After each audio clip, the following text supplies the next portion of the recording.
artinya sholat tidak penting, puasa tidak penting, berarti mabuk diperbolehkan, zina juga tidak apa-apa, yang penting mengikuti Habib pasti masuk surga tanpa hisab. Ini adalah dajjal, orang benar, bertentangan dengan agama Allah yang tidak benar. Sampai saya yang akan berantem dengan kelompok-kelompok yang disebut Front Pembela Islam ketika itu.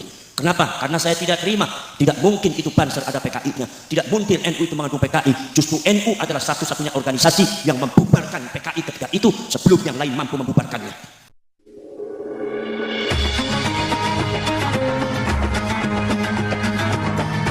Yang subscribe, semoga hidup kaya raya, mati masuk surga. Assalamualaikum warahmatullahi wabarakatuh.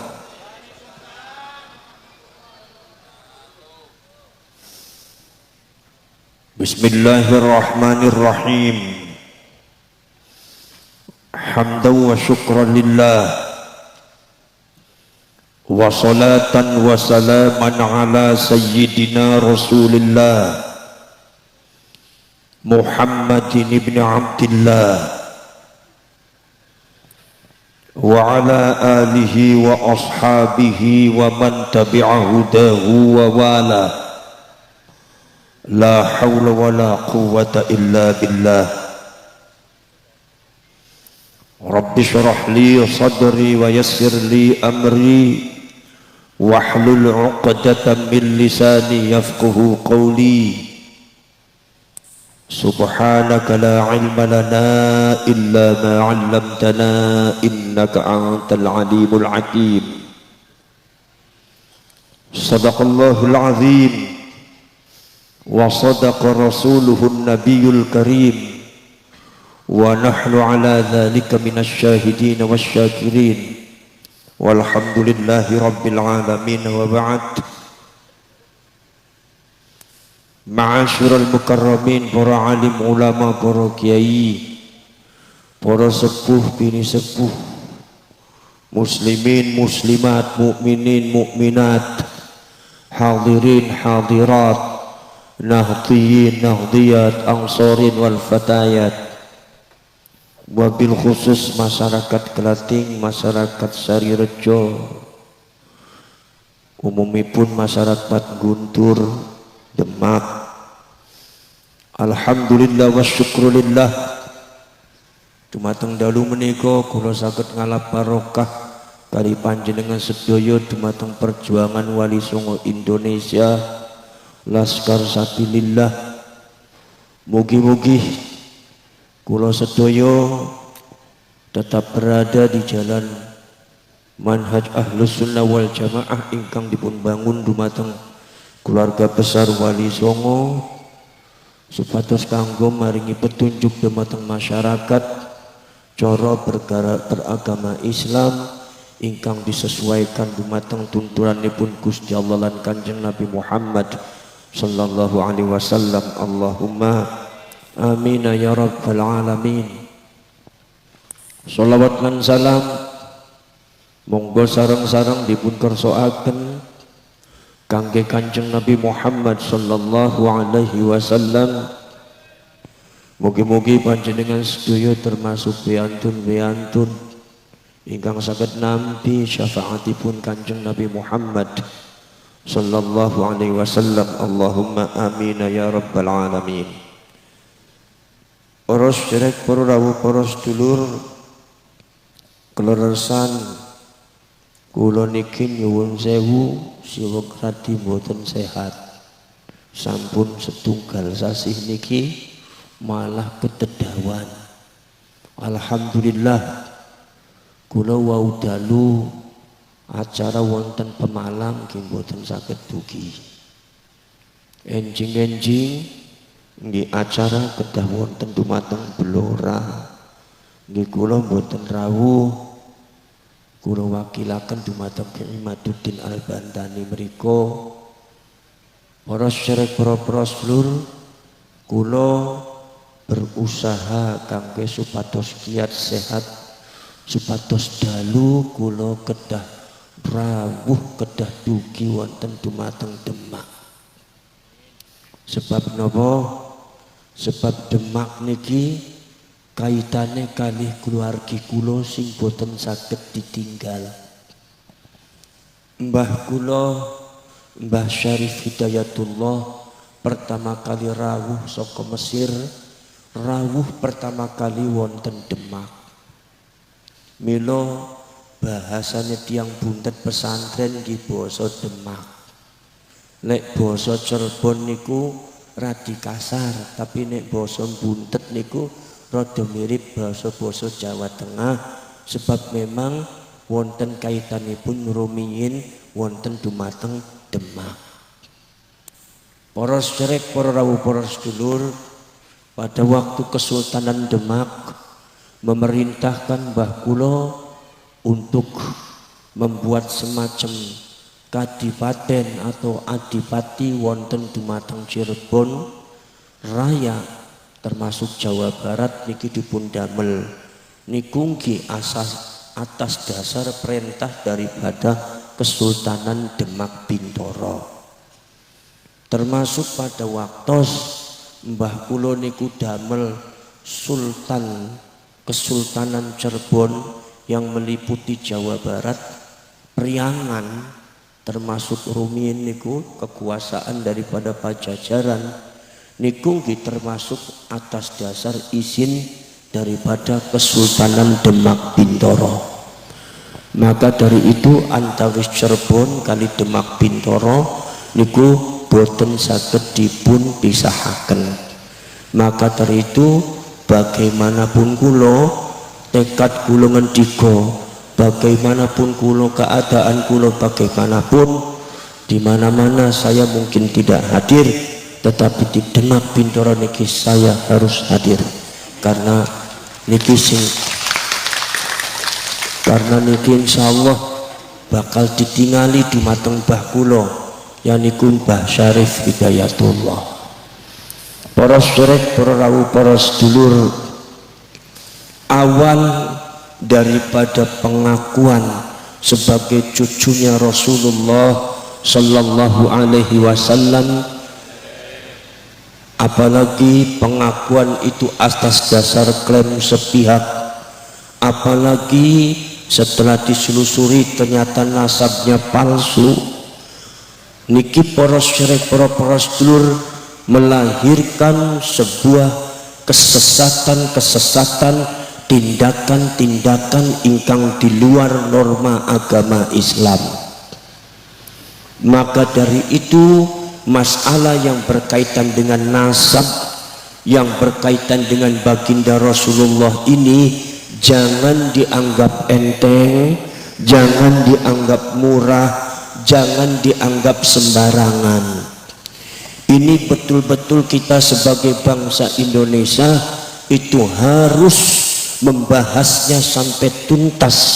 Iki jenenge Ba'alwi iki priwe kiye nasabe, ternyata 3 konteks keilmuan itu sudah menolak, maka harus diadakan regulasi hukum pemerintah yang bertindak.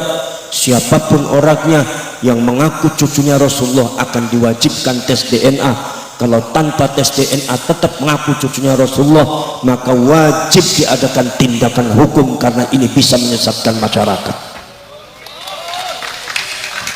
Itu adalah salah satu daripada rekomendasi daripada Rakenas kemarin yang ada di Tangerang, di pesantren ini pun niku Kyai Imaduddin Al-Bantani. Para sederek, para rawuh, para sedulur sedherek mawon, jangan dianggap remeh yang berkaitan dengan nasabnya Rasulullah. Kalau nasabnya para wali saja mengandung tulah, kalau nasabnya para ulama saja mengandung kualat, apalagi nasabnya baginda Rasul, apalagi nasabnya baginda Rasul, apalagi nasabnya Kanjeng. Ini kadang-kadang ada ulama-ulama yang pengecut, ada kadang-kadang ulama-ulama sing atine boten istiqomah dengan beberapa alasan-alasan sing orang mlebu akal.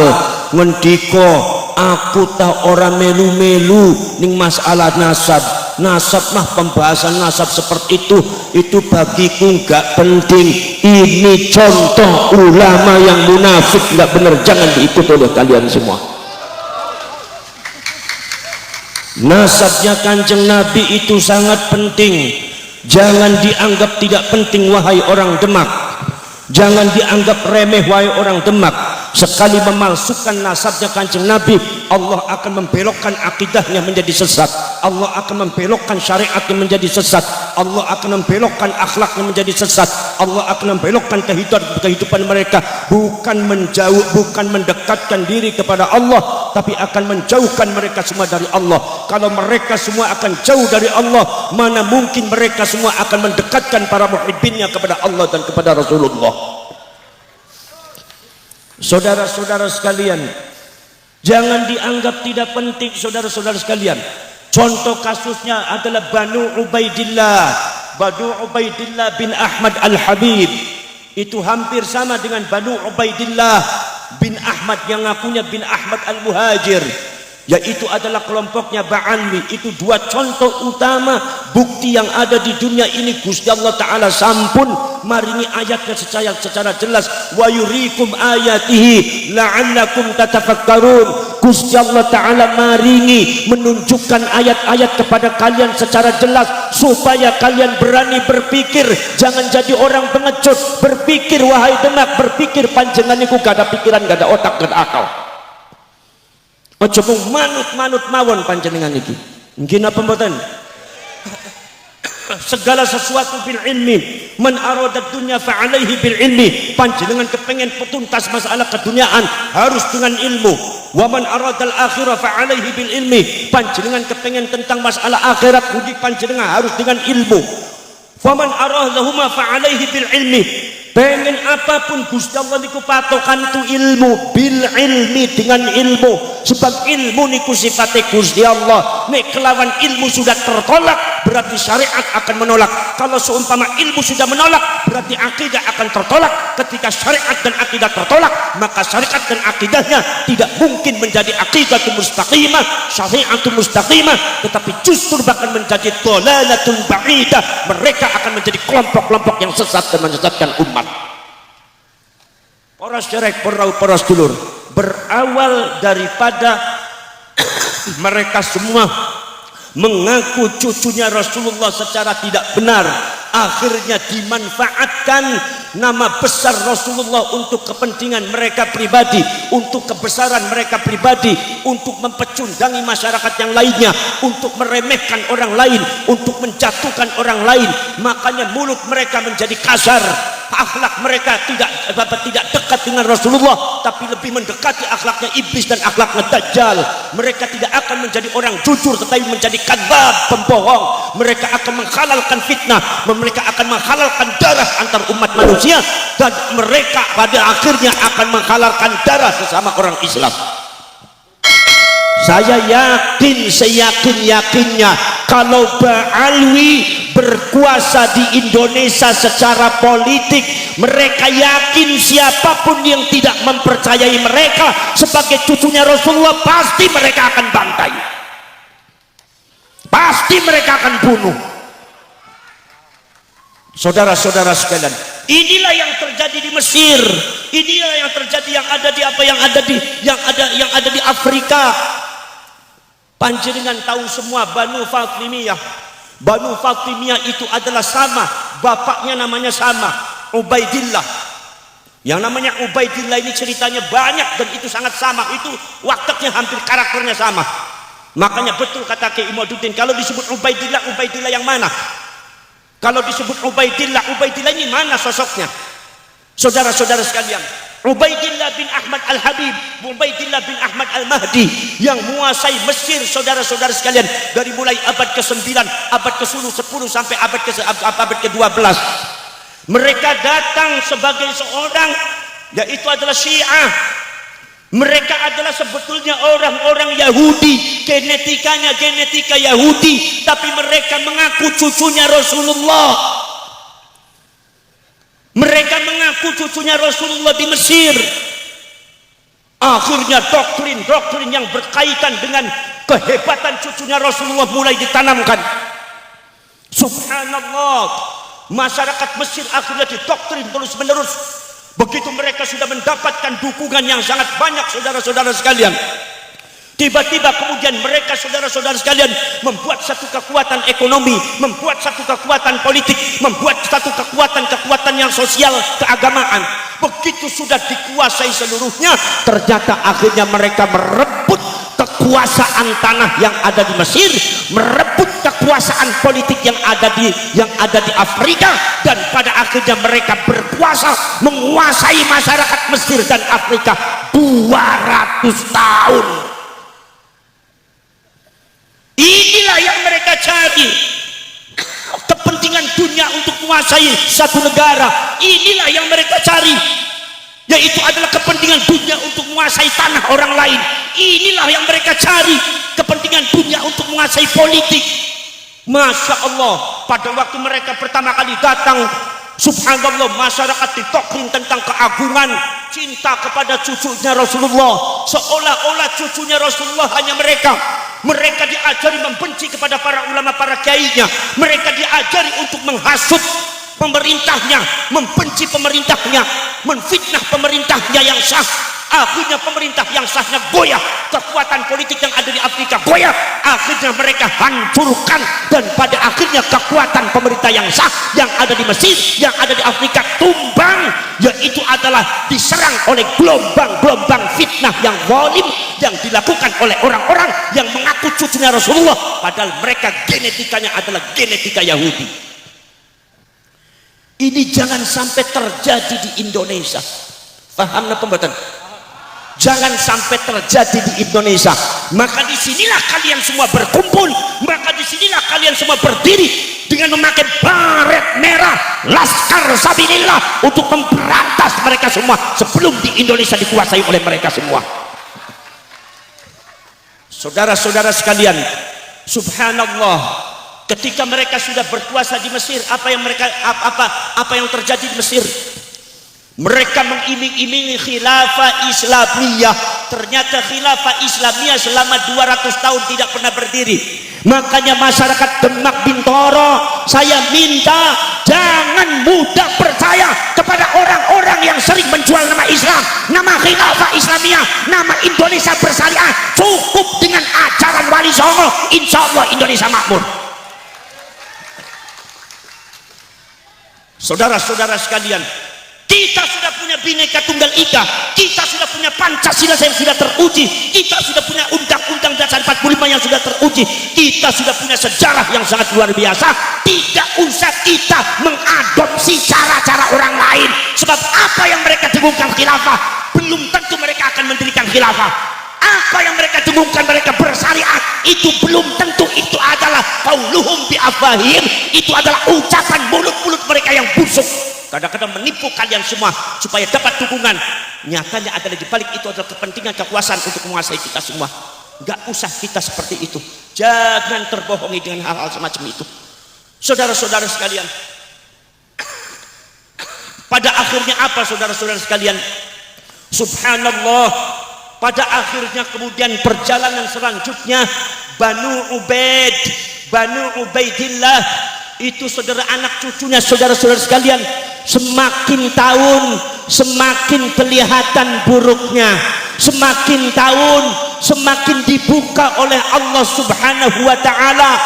Mereka tiba-tiba sangat keras memusuhi para ulama, para kiai. Kalau seumpama ada yang mengotak-atik nasab mereka, maka mereka para ulama tersebut langsung disusul, langsung dijemput, langsung dipenjara, langsung dibantai, langsung dibunuh. Siapapun yang tidak percaya kepada nasab mereka langsung dibunuh. Siapapun yang tidak percaya kepada nasab mereka langsung mereka bantai, karena mereka memiliki kekuatan politik. Maka saya yakin seyakinnya itu bisa terjadi kepada kelompoknya Banu Ubaidillah yang ada di Indonesia, yang disebut klan Ba'alwi atau yang dikenal dumateng panjenengan sedaya Habib. Ini kalau mereka berkuasa merebut kekuasaan politik Indonesia, saya yakin siapapun orangnya yang tidak percaya kepada nasabnya Habib pasti mereka akan bunuh. Sebelum itu juga mereka sudah berkoar-koar, siapa yang tidak percaya kepada nasabnya Habib berarti kafir. Berarti kalau kafir secara fikih berarti halal darahnya, boleh dibunuh. itu gaya-gaya mereka seperti yang ada di Mesir dan seperti yang ada di Afrika. Boleh Anda menang ada di Mesir, boleh Anda bicara ada di Afrika, boleh Anda berkuat ada di daerah Yaman, tapi jangan sekali-kali berbicara di tanah air bumi pertiwi Indonesia. Anda akan busuk di sini, bosok sampean mangkene. Di sini banyak para wali, di sini banyak para ulama, di sini banyak tetesan darah dan keringatnya para pahlawan yang tidak mungkin dibiarkan oleh Allah Subhanahu wa taala. Leresna pembuatan. Leresna pembuatan. Poros cerek, porawu, poros sedulur sedaya mawon. Maka dari itu para sedulur, maka berawal dari situ saudara-saudara sekalian. Subhanallah. Subhanallah, berawal dari situ maka kesesatan itu juga terjadi pada diri Ba'ali. Akidah mereka sudah sesat, syariat mereka kadang-kadang sesat, kadang-kadang akhlak mereka juga tidak karu-karuan. Saudara-saudara sekalian, ada akidah mereka katanya mbah mereka bisa mengatur malaikat Israel. Malaikat Israel diatur. Kulo ngendika teng panjenengan kulo tanglet menungso ngatur malaikat saged napa mboten? Kulo badhe tanglet teng panjenengan wali songo niku ngatur malaikat saged napa mboten? Jangankan wali songo, Kanjeng Nabi ora bisa ngatur malaikat wong Demang. Jadi kalau sudah ada Ba'ali atau Habib yang mengatakan bahwasanya mbah mereka bisa ngatur malaikat Israel, itu hanya untuk menaikkan branding mbah mereka seolah-olah mbah mereka lebih daripada yang lainnya, padahal kadzab, pembohong besar. Orang bener ini.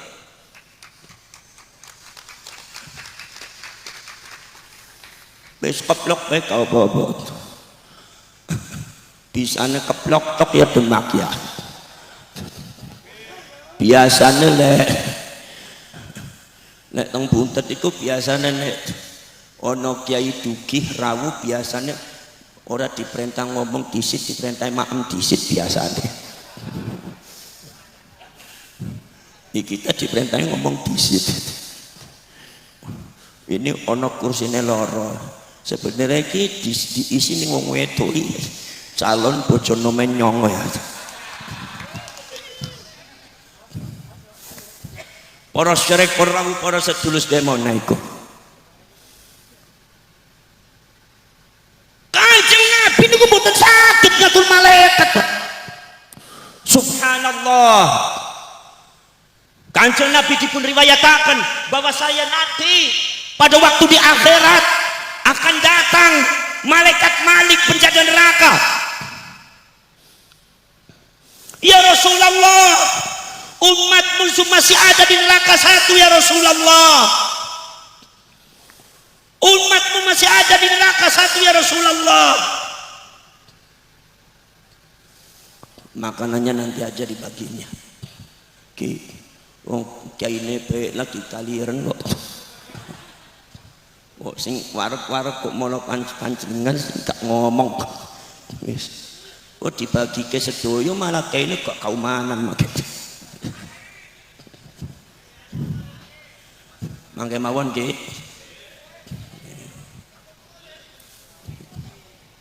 Nggih, mangke mawon. Para syarek para sedulur demoni. Ini para syarek para sedulur demoni. Malaikat Malik nanti datang kepada Rasulullah, ya Rasulullah.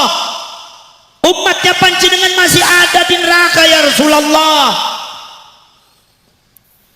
Kemudian kata Rasulullah langsung menangis. Ada berapa? Ada satu orang. Masya Allah, Rasulullah menjerit. Apa kata Rasulullah? Ya Malik, salim ummati, selamatkan umatku.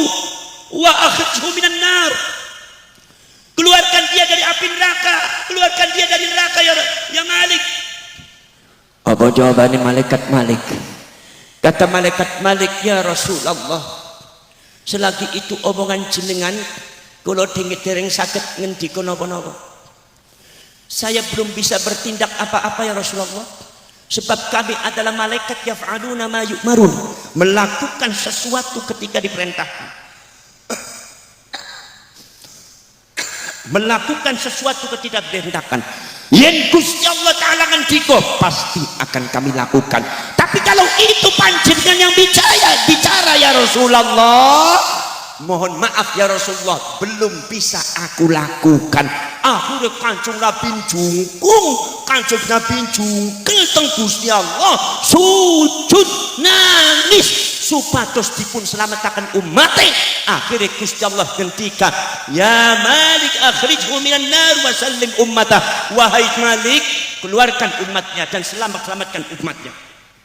Begitu perintahipun Gusti Allah, kemudian malaikat Malik langsung malaikat Malik niku langsung mengeluarkan umat Kanjeng Nabi Muhammad saking neraka. Iki malaikat Malik nik Gusti Kanjeng Nabi ngendika, ya Malik tolong keluarkan dari api neraka umat saya.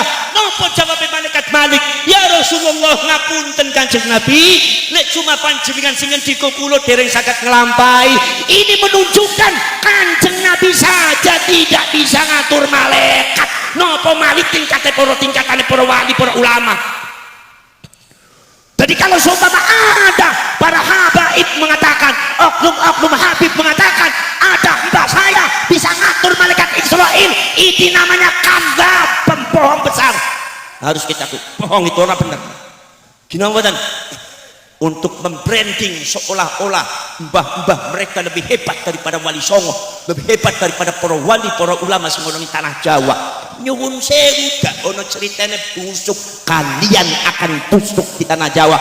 Ente membangun kedustaan ada di tanah Jawa, ente membangun kebodohan ada di tanah Jawa, ente membangun kesesatan di tanah Jawa. Bagaimanapun pintarnya Anda, bagaimanapun hebatnya Anda, bagaimanapun sistematisnya Anda semua akan busuk di tanah Jawa.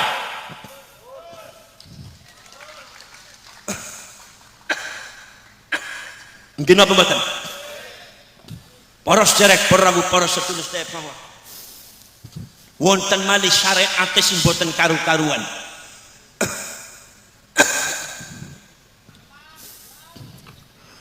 Wonten malih syariat sing boten karu-karuan. Syariatnya rusak. Syariatnya rusak para sedulur.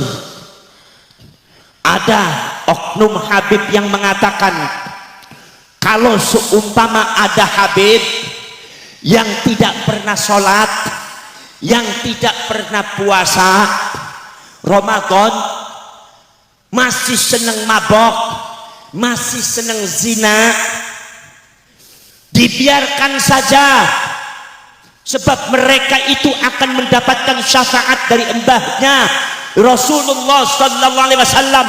Mereka akan dijamin masuk surga tanpa hisab. Menurut panjenengan iki agama leres napa mboten?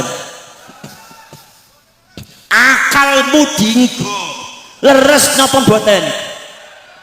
Ana menungso ora gelem sembahyang, ana menungso gak gelem puasa, ana menungso senenge mabok, ana menungso senenge zina, iso mlebu swarga tanpa hisab. Iki takoni Habib, iki agamane sapa?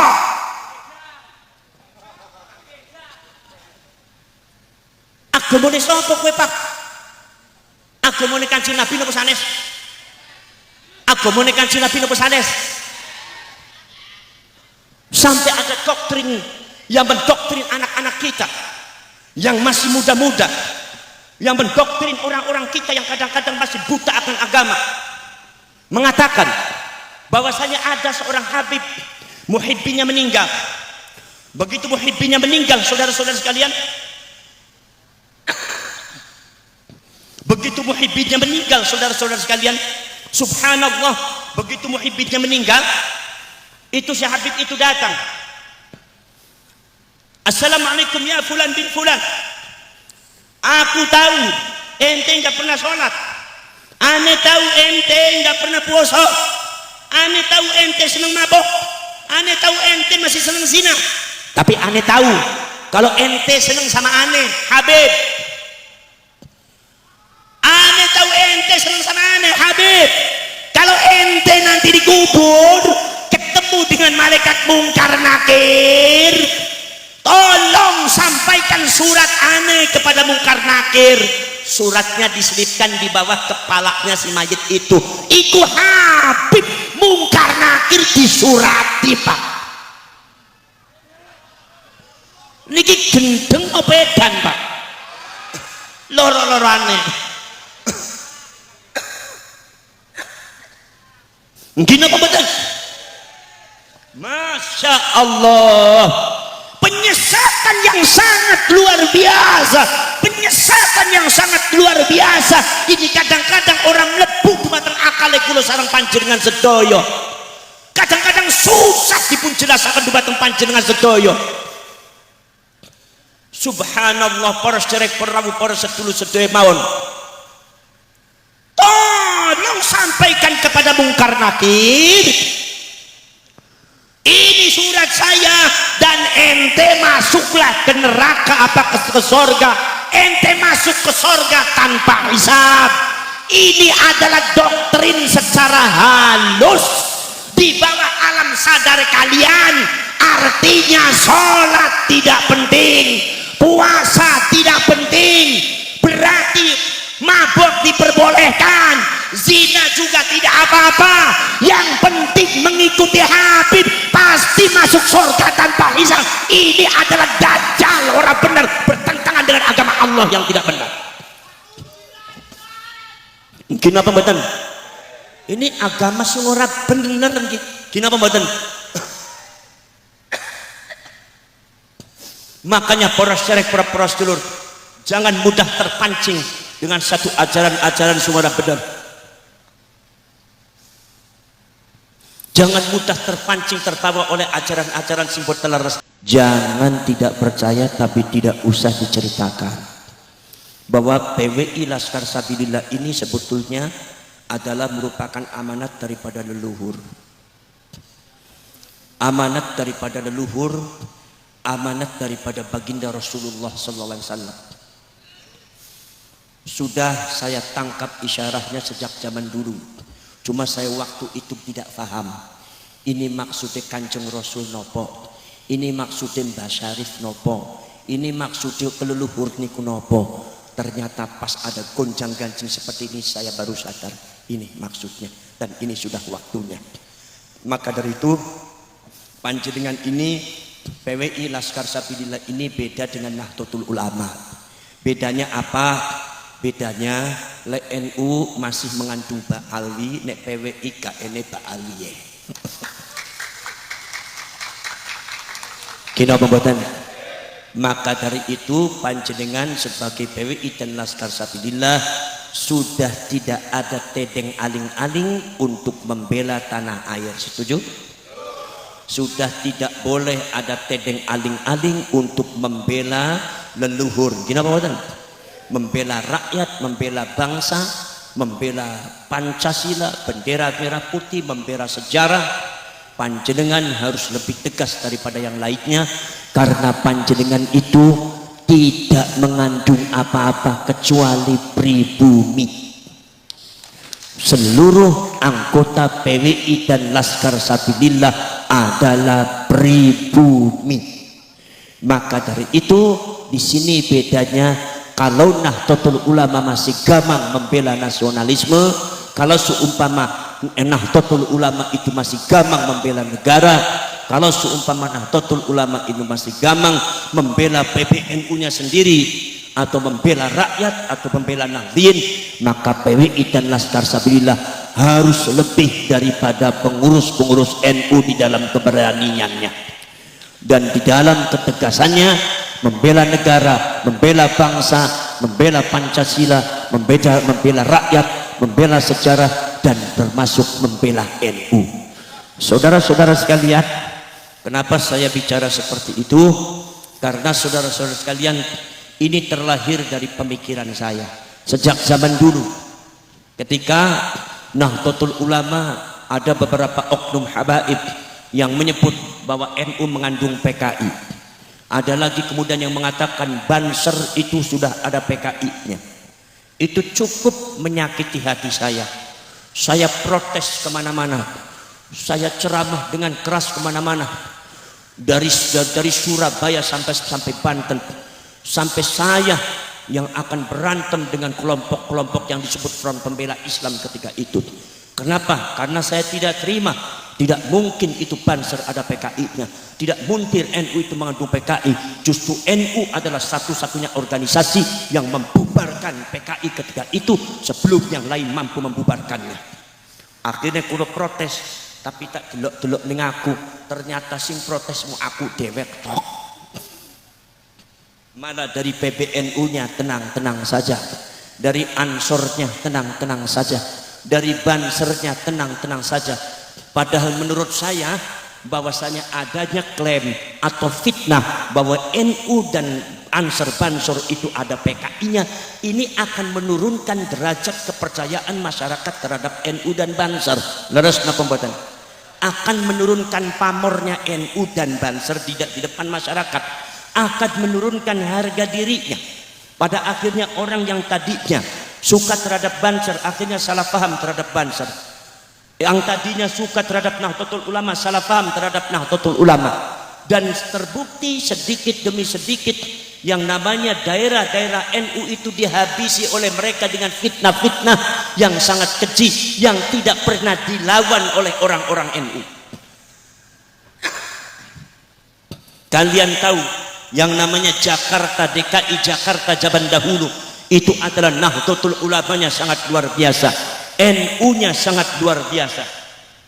Tapi ketika ditebarkan fitnah-fitnah yang sangat tidak bertanggung jawab, ditebarkan fitnah-fitnah yang sangat zalim terhadap Nahdlatul Ulama, pada akhirnya habis kekuatan NU yang ada di DKI Jakarta. NU tidak ada nyalinya, Banser Ansor tidak ada kekuatannya, ke-NU-an apa NU tidak ada kekuatannya di sana. Asbahan bila arwah wa suwaran bila ma'an. Satu bentuk yang tidak ada artinya, dan satu kerangka yang tidak ada fungsi, tidak ada faedahnya. Pengurusnya mungkin ada, tetapi kekuatannya tidak ada. Kenapa? Karena masyarakatnya tidak ada satupun yang mau ikut kepada Nahdlatul Ulama. Masyarakatnya tidak ada satupun yang mengapresiasi Banser dan Ansor. Kenapa? Karena ditimbun oleh fitnah-fitnah yang dilakukan oleh oknum-oknum Ba'alwi ketika itu. Nomor dua, saudara-saudara sekalian, merambah kemana? Di antaranya adalah merambah ke Tangerang. Tangerang akhirnya NU-nya habis. Langsung kemudian ke Banten, Banten NU-nya mulai habis. Kemudian saudara-saudara sekalian merambah lagi sampai ke Bekasi, Bekasi NU-nya habis. Cikarang NU-nya habis. Rawang yang tadinya pusat daripada Nahdlatul Ulama mulai terkikis. Dan pada akhirnya saudara-saudara sekalian, Tasikmalaya tahun 80. Saya pada waktu itu dengan abah saya sering ke Tasikmalaya, merupakan pusat daripada Nahdlatul Ulama yang ada di Jawa Barat. Yang namanya Tasik itu Jawa Timurnya Jawa Barat. Semua ulama-ulama apresiasinya kepada Nahdlatul Ulama. Tapi karena ditimbun oleh fitnah-fitnah yang bertebaran, fitnah-fitnah tentang ke-NU-an yang zalim, ditimbun oleh fitnah-fitnah yang tidak karuan, itu kekuatan Nahdlatul Ulama Tasik habis, hancur 90%. Sekarang kiai dan pesantrennya ikut kepada FPI, ikut kepada Habib, tidak mau ikut kepada NU. Ini menunjukkan kelalaian daripada pengurus NU di dalam menampik dan menampik daripada fitnah-fitnah yang dilakukan oleh oknum-oknum Habib yang tidak benar, tidak pernah dijawab, dibiarkan, dan pada akhirnya merugikan Nahdlatul Ulama. Kekuatan Nahdlatul Ulama semakin terkikis. Saudara-saudara sekalian, bukan itu aja saudara-saudara sekalian, subhanallah, mulai merambah setelah itu saudara-saudara sekalian, mereka membangun kekuatan politik. Mereka membangun kekuatan politik, sudah berani menjelek-jelekkan pemerintah yang sah, sudah berani menjelek-jelekkan adat budaya kita, sudah berani menjelek-jelekkan satu lambang-lambang negara kita. Menterinya dijelek-jelekkan, istananya didajal-dajal, pemerintahnya diiblis-iblis, menteri agamanya disyaitan-syaitan, istananya didajal-dajal. Ini saudara-saudara gaya daripada orang-orang yang disebut Banu Ubaidillah sejak ada di Mesir dengan di Afrika pada waktu ingin menguasai Mesir dan Afrika dengan cara menfitnah semacam itu, dan ini terjadi di Indonesia. Saya katakan mereka mungkin bisa merampok ada di Mesir, mereka mungkin bisa merampok ada di Afrika, tapi jangan berani-berani di tanah Nusantara, mereka akan busuk di tanah Nusantara. Mungkin apa mboten? Saudara-saudara sekalian, nomor selanjutnya saudara-saudara kalian itu tidak dijawab. Kemudian selanjutnya saudara-saudara sekalian, adanya pemalsuan makam. Ini sudah sangat mengkhawatirkan. Makam-makam palsu, bukan sekedar makam palsu itu menghilangkan sejarah, bukan sekedar makam palsu akan membelokkan sejarah Indonesia. Kita punya generasi, kita punya anak cucu, jangan sampai anak cucu kita kehilangan sejarah. Saudara-saudara sekalian, pada tahun 1935 sebelum Palestina itu ditundukkan oleh golongan Zionis, sebelum tanah Palestina ditundukkan oleh Zionis, mereka itu saudara-saudara sekalian yang dilakukan oleh mereka itu pertama kali apa? Untuk menguasai tanah Palestina adalah dengan membuat makam palsu. Di sekitar daripada Masjidil Haram itu ada lebih daripada 300 makam palsu, bahkan 3.000 di sekitar daripada di sekitar Palestina seluruhnya. Saudara-saudara sekalian, makam palsu ditulis ini adalah merupakan makam palsunya leluhur mereka. Tahunnya ditulis tahun sekian, seolah-olah lebih tua daripada leluhurnya orang Palestina. Kemudian saudara-saudara sekalian, mereka membuat makam palsu kemana-mana. Setelah itu kemudian setelah membuat makam palsu, mereka mengadakan holy celebration.